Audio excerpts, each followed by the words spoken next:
Well, playing with Lego is something most children love, and I understand some parents secretly enjoy. It should be harmless, creative, safe, proven to help children develop spatial learning.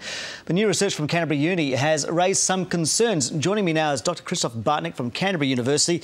Christoph, I understand you've photographed nearly 6,000 Lego faces for this study. Why have you done this? Well, I got interested in minifigures because of their huge variety. So I catalogued most of the minifigures into some books. And once I started to look into these minifigures, I realized a trend over time, so that minifigures did actually appear to become more angry and more diverse compared to the models that I used to play with when I was a kid. So, for example, these days you have minifigures or figures like this with skulls and spikes and all sorts of things. And this is also something that LEGO sells.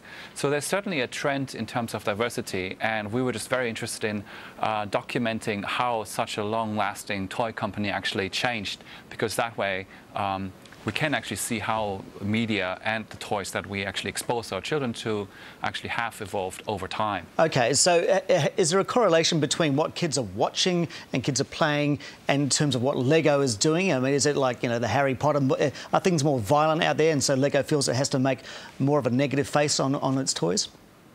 Well, I cannot speak for LEGO, but certainly LEGO did enter different type of themes. So these days you do actually have, you know, the superheroes, you've got the Batmans and the Lord of the Rings and so forth. So there are many minifigures these days that are based on themes that come out of the movie world.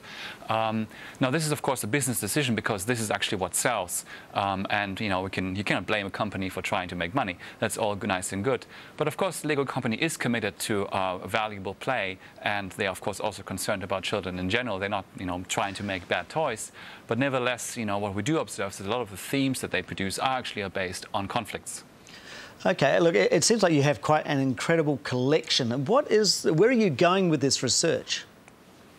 Well, one thing we're trying to do next is actually trying to see that we have all these Lego faces now, is to produce a new tool for actually measuring emotions. So when I actually, you know, go to people who come to my office, I ask them, how do you feel? And they actually have to pick one of these minifigures and say, OK, this is how I feel, this is me right now.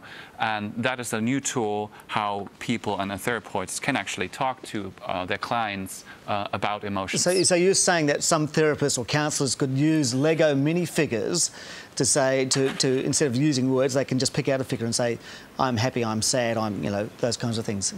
Are you seriously recommending that? Yep.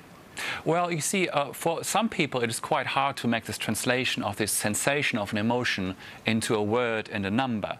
Or some people actually, for example, children cannot necessarily read and write yet. So for them it's actually quite good to be able to pick a figure and say, well, this is me. And of course children do quite identify themselves with their dolls. This is them, and they can identify themselves with it. So I think this can be a very powerful tool of how therapists can actually interact with their patients to talk about and converse about emotions. OK.